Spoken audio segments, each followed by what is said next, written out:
Salaire moyen d'un Dominicain est de 60 € par mois. C'est un pays qui n'est pas si pauvre que ça. Et de voir quand on me roule un petit peu dans la farine, qu'on ne vienne pas me parler de blanchiment d'argent. Non, n'y allez pas. C'est violent, c'est l'argent de la drogue, c'est mafieux, c'est corrompu. Bienvenue sur L7 Finance. Donc moi c'est Lucla. Donc sur cette chaîne je te parle argent, budget, épargne, finance, mindset, prospérité, abondance, que de bonnes choses pour pouvoir t'aider à upgrader ta vie et vraiment à te créer ta vie idéale aux petits oignons. Donc là actuellement nous sommes en République Dominicaine. Ça fait plus d'une semaine que je suis là et je me suis à peine posée une minute. Pas eu le temps de te tourner ne serait-ce qu'une vidéo parce qu'il y a tellement de choses à voir, à visiter en tant que touriste, en tant qu'investisseuse, en tant que businesswoman, enfin bref, que des pépites. Donc like cette vidéo, like-la maintenant, mets le pouce bleu vers le haut parce que tu ne seras pas déçu et abonne-toi à la chaîne. Alors je vais te parler d'un sujet qui me tient particulièrement à cœur, notamment quand on parle de Saint-Domingue. Et en fin de vidéo, si tu restes jusqu'à la fin, je vais te faire une annonce extraordinaire, ouais, une méga annonce qu'on me demande depuis longtemps et enfin ça y est, je me suis décidée, donc je vais pouvoir t'en parler à cœur ouvert. Alors avant tout, le sujet que je tiens à te partager dans cette vidéo, c'est un sujet un peu sérieux, mais n'hésite pas à me faire part de tes commentaires dans la zone juste en dessous parce que ça m'intéresse vraiment d'avoir ton ressenti et de savoir ce que tu en penses. Parce que comme je te le disais tout à l'heure en début en introduction de cette vidéo, je suis actuellement à Saint-Domingue et Saint-Domingue, c'est un pays qui est considéré comme étant un pays pauvre. Ça veut dire que les pays occidentaux ont décrété, ont déterminé que la République dominicaine, c'est un pays qui n'était pas du tout, disons, à la hauteur des standards de vie et de rémunération tels qu'ils sont envisagés en Occident. Bon, c'est vrai que le salaire moyen d'un Dominicain est de 60 € par mois. Alors évidemment, c'est très très faible, c'est vrai. Mais la question que je me pose et la question que je te pose d'ailleurs, c'est faible par rapport à quoi? Faible par rapport à nous qui avons un SMIC basé aux alentours de 1000 et quelques euros, 1200 € peut-être, je pense. C'est 60 € de salaire minimum dominicain, c'est ok, c'est pauvre, mais c'est pauvre pour qui? En tout cas, moi, je vais te donner mon sentiment. La République dominicaine, par rapport à ce que je vois, c'est un pays qui n'est pas si pauvre que ça. Je n'irai pas jusqu'à dire que c'est un pays qui est riche. Je vais te donner des exemples. Mais ce n'est pas un pays qui est si pauvre que ça. Je pense que je ne vais pas jouer les complotistes en disant, voilà, on veut qu'il y ait les pays riches et les pays du tiers-monde. Non, je vais pas jouer à ce jeu-là. Maintenant, je comprends bien qu'il y a quand même... comment je dirais, il y a une réelle envie de garder, si tu veux, les pays du Nord, donc les pays occidentaux, et les pays du Sud, les pays qui sont considérés comme étant des pays pauvres. Pourquoi je dis ça? C'est parce qu'en République dominicaine, il y a grosso modo 12 millions d'habitants. Tu vois que c'est quand même une population. Et c'est une île. C'est une île. La République dominicaine occupe, je crois, un tiers de l'île Hispaniola. Donc tu peux regarder sur Google si tu ne sais pas trop où ça se trouve. Donc c'est-à-dire que la République dominicaine partage une île avec Haïti. Haïti a la plus grande partie, donc de mémoire visuellement, Haïti doit avoir les 2 tiers et la République dominicaine un tiers. Donc 12 millions d'habitants. Sur ces 12 millions d'habitants, il y a quand même 4 millions qui ont un pouvoir d'achat très conséquent. Donc, lorsqu'on calcule la pauvreté d'un pays, on la calcule généralement par rapport au PIB. Maintenant, tout ce que je vois, alors je n'ai pas la prétention, ça fait 2 fois que je viens à Saint-Domingue, je n'ai pas la prétention de connaître le pays par cœur, n'est-ce pas? Mais quand même, je suis capable de faire ma propre analyse et de voir quand on me roule un petit peu dans la farine. Parce que c'est un pays qui est quand même assez industrialisé, qui fabrique beaucoup de choses par elle-même, qui exporte, qui importe aussi évidemment, mais qui exporte beaucoup. C'est un pays qui a des usines et qui fabrique. Donc ça déjà, on peut voir que lorsqu'un pays a une capacité de fabriquer des denrées, de fabriquer des objets, de produire des services et de produire également des biens, est-ce qu'on va dire que ce pays-là est pauvre? Ok, ça c'est un point. D'autre part, il y a énormément de capitaux étrangers qui arrivent à Saint-Domingue. Et là, qu'on ne vienne pas me parler de blanchiment d'argent, que c'est un pays offshore, que c'est l'argent de la drogue, etc. Parce que ça, ce n'est pas vrai. Alors, je ne dis pas que ça n'existe pas. Je dis que ce n'est pas vrai. Ça s'explique. Ça s'explique. C'est pas moi qui dis ça tout seul dans mon coin. En fait, tout simplement parce que le gouvernement, tout comme Dubaï, tout comme le Panama, tout comme certains... Désolé, il y a beaucoup de bruit parce que là, nous sommes à Santo Domingo, dans la capitale. Et c'est une capitale qui bouge énormément, voilà, ça bouge. Il y a des embouteillages de partout. Enfin bref, voilà. C'est vraiment une capitale économique hyper vivante. Il y a une croissance de fou. Et voilà, d'où le bruit. Donc, excuse-moi, mais c'est bien cette vidéo parce que je pense elle va t'en apprendre beaucoup sur ce pays-là. Surtout si tu as un mindset d'investisseuse, si tu as un mindset, pas forcément d'investisseuse d'ailleurs, si tu veux voilà, juste t'éduquer sur le monde, sur ton environnement, sur ce qui se passe.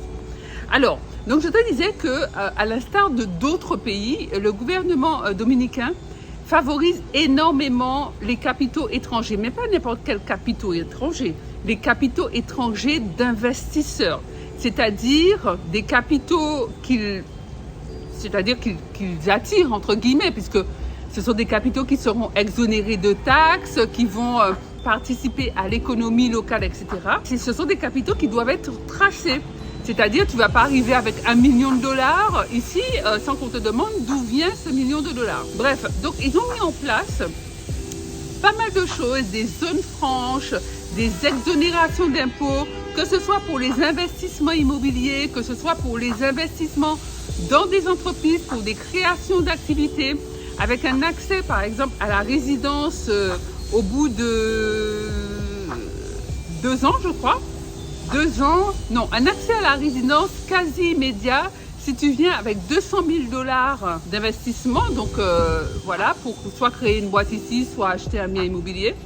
Et dans les 2 ans qui suivent, tu peux avoir la nationalité dominicaine, donc avoir une double nationalité si ton premier passeport te le permet, si ta nationalité d'origine te permet la double nationalité. Donc tout ça pour dire que si le gouvernement met en place ce genre de proposition, c'est que vraiment, ils ont compris que les capitaux étrangers pouvaient fortement aider à développer le pays. Il faut savoir que le Saint-Domingue a une croissance économique qui est aux alentours de 6-7% par an. Non mais, c'est un truc de fou. Parce que moi, franchement, la croissance de la France, à mon avis, je pense qu'elle doit être entre 0 et 1. À mon avis, je me demande même si elle n'est pas négative. Parce que de toute façon, si elle est négative, on ne nous le dira jamais. Bref, les gens connaissent Saint-Domingue, notamment par rapport à Punta Cana. Donc, alors Punta Cana, c'est vraiment une zone méga touristique où les gens arrivent du monde entier, des Canadiens, des Américains, des Sud-Américains, etc. Et c'est une partie de la République dominicaine qui est située à l'est du pays, qui est fortement développée. C'est-à-dire qu'à elle seule, sur les 2 premiers mois de l'année, la République dominicaine a accueilli près de 2 millions de visiteurs. Je ne sais pas si tu te rends compte. 2 mois, 2 millions de visiteurs.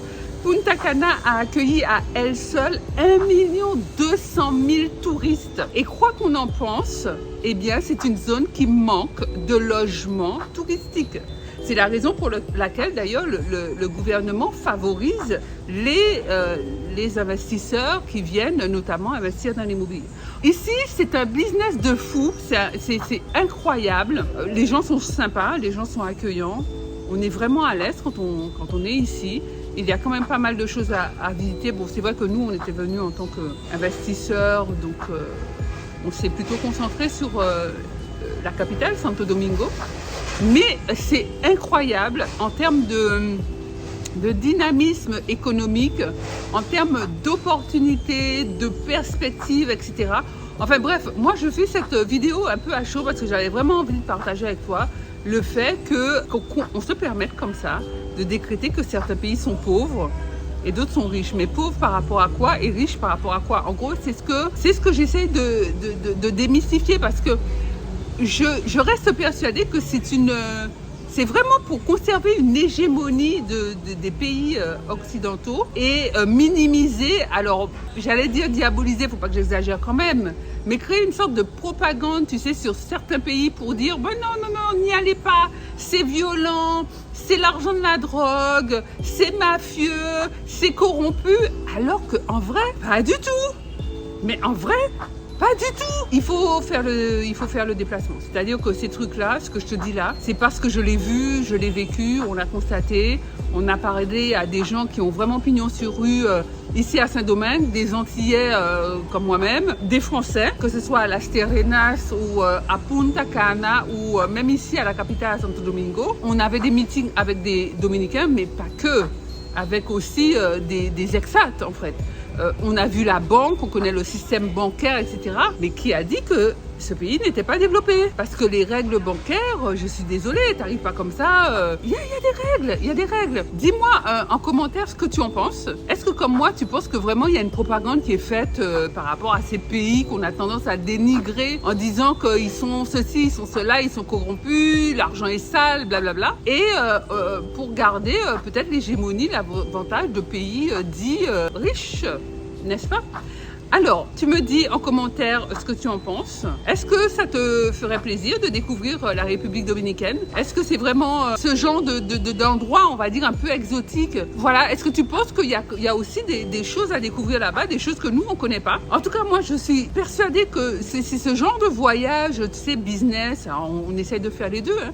On allie business et tourisme quand même, parce qu'on a vu pas mal de sites touristiques hyper intéressants. D'ailleurs, si tu me suis pas sur Instagram, je t'invite à me rejoindre. Mon compte c'est L7 Finance sur Insta. J'ai mis des photos, vraiment des sites archéologiques dans la capitale, mais vraiment archéologiques, hein, avec des stalactites, des stalagmites, des lacs bleus, des poissons, un vrai écosystème, mais dans la capitale. Enfin. Donc tout ça pour te dire qu'à un moment donné, il faut quand même sortir de sa zone de confort. Faut pas écouter tout ce qu'on dit, avoir peur et tout, en disant que voilà, si tu prends Mont-Saint-Domingue, c'est à 1h30 de la Guadeloupe, c'est à peu près, je crois, à 6 heures de la France. Peut-être 6-7 heures quand même, parce que c'est pas si loin que ça de la Guadeloupe. Disons à 7 heures de la France. Et voilà, oser quand même aller tu bookes un hôtel, tu prends un billet d'avion et puis tu visites. T'es pas obligé d'aller dans des coins hyper reculés où personne ne va. C'est un game changer de fou. Tu rencontres des gens, mais incroyable. Tout ce qu'on a appris durant, moi je te dis, ça fait un peu plus d'une semaine que je suis là. Tout ce que j'ai appris, je te promets, ça fait quand même un moment que j'investis dans l'immobilier notamment et que je suis dans le business. Moi, toutes ces choses-là, je les aurais jamais apprises en France. C'est pas possible, jamais. Il faut être là, il faut être sur le terrain, il faut être dans le pays pour le savoir. Et d'ailleurs, toutes les vidéos d'expat te le disent. On a rencontré une fille qui s'appelle Marie. Elle a un hôtel à Las Terrenas. C'est un peu au nord du pays, à 2h30 de la capitale, Santo Domingo. Et bon, c'est une fille qui vient elle est du Béarn, je crois, elle est béarnaise, je crois. Et elle a loué un boui-boui vraiment qu'elle a transformé en un hôtel, mais magnifique, quelque chose de fou. Enfin bref, j'essaierai de te mettre des inserts là dans cette vidéo. Mais ça, c'est ce que je peux te raconter en 10 minutes de vidéo, quoi. Parce que en fait, la prochaine fois, je fais un vlog. J'ai fait un vlog qui va sortir dans les prochains jours, mais il n'est pas hyper tourné business. Il est plutôt tourné touriste, parce que je sais que les gens qui me suivent sont pas forcément hyper business. Ce sont des gens qui veulent investir, qui investissent aussi notamment dans l'immobilier, mais qui sont pas hyper branchés business. Donc j'ai essayé de faire une vidéo un peu tournée tourisme, mais la prochaine fois qu'on vient, chose qui ne saurait tarder, je vais faire une vidéo business. Voilà, donc dis-moi en commentaire ce que tu penses de tout ça. Like la vidéo, on reste en contact pour en discuter. Et vraiment, la méga nouvelle que je voulais t'annoncer, c'est qu'après plusieurs années, on m'a demandé, et je me suis enfin jetée à l'eau, et je t'assure que ça m'a pris un temps fou. C'est le projet, je pense que c'est mon projet de l'année en vrai. J'ai écrit un livre sur la liberté financière. Ouais, je suis super fière parce que Ça m'a pris un temps mais de dingue, mais je l'ai sorti. Alors, le livre va être lancé dans les prochaines semaines. Je pense au plus tard au mois de mai. Il y a tout un processus par rapport au lancement du livre, etc. etc. Donc, j'ai pas encore vraiment choisi le titre, le nom du livre, le nom définitif. J'ai déjà interrogé ma commu sur Instagram pour m'aider à choisir le nom définitif. Donc du coup, je te pose la question parce que j'hésite entre 3 noms. Le premier, c'est comment la vie m'a amené sur le chemin de la liberté financière. Le deuxième, c'est crée ta liberté financière. Et le troisième, c'est 7 conseils pour créer une vie financière libre et épanouie. Donc dis-moi en commentaire lequel de ces titres te plaît le plus. Et évidemment, entre YouTube et Instagram, je choisirai le nom qui aura remporté le plus de suffrages. Donc, je compte sur toi. C'est un livre de dingue où tu vas avoir des informations puissantes sur 3 thématiques phares. Évidemment, les finances, parce que ça, c'est incontournable. C'est comme incontournable. On ne peut pas ne pas parler de finances. On ne peut pas ne pas avoir des finances saines, équilibrées, maîtrisées quand on veut prospérer, quand on veut quand même avoir une vie aisée, on va dire, même sans vouloir être millionnaire ou multimillionnaire. Il faut quand même avoir des finances en flic. Le deuxième thème majeur du bouquin, c'est évidemment les investissements, notamment les investissements dans l'immobilier, mais pas que. Et le troisième thème, c'est celui dont on ne parle jamais. Mais sans celui-là, tu peux rien faire, en fait. Sans ce thème-là, tu peux rien faire. Tu peux pas avoir de croissance, tu peux pas prospérer, tu peux rien garder de manière pérenne pour toi, pour tes enfants, bref, pour tout le temps en vrai. C'est le mindset, tout ce qui est lié au mindset. Comment avoir un mindset puissant, un mindset positif, travailler les croyances, balayer les croyances toxiques et négatives. Et bien tu vois, dans ce bouquin-là, je t'explique tout ça. Dis-moi en commentaire le titre que tu préfères le plus. Est-ce que ce genre de livre t'intéresse? Je pense que je vais lancer une liste de préinscription pour les personnes que ça intéresse. Et puis les autres, à ce moment-là, une fois que le bouquin sera sorti, je vous transférerai directement le lien. Il sera vendu, je pense, sur Amazon déjà, c'est sûr, et également à la Fnac et à Cultura. Voilà, en tout cas, j'étais super contente de faire ce petit break là avec toi parce que voilà, il fallait que ça sorte en vrai, il fallait que ça sorte parce que c'est quelque chose que je comprends pas. Moi, j'aime pas l'injustice, donc je vois pas pourquoi on va dénigrer et voilà, faire un peu une chasse aux sorcières des pays qui veulent justement s'en sortir, qui veulent être économiquement forts. On va les dénigrer alors que c'est top quoi. Je dis pas qu'il n'y a pas de choses négatives, hein, pas du tout. Mais quand même, économiquement c'est top. Les gens sont top, ils sont organisés et ça roule. Donc voilà, like cette vidéo, abonne-toi. Viens me retrouver tout de suite sur Instagram si tu le souhaites. Ma chaîne c'est L7 Finance. Et en attendant, je te laisse avec cette vidéo. Elle est là, je crois. Ouais, elle est là. Pour t'aider toujours dans le même sens à augmenter tes finances et à avoir une vie sereine et travailler ton bien-être. Bye.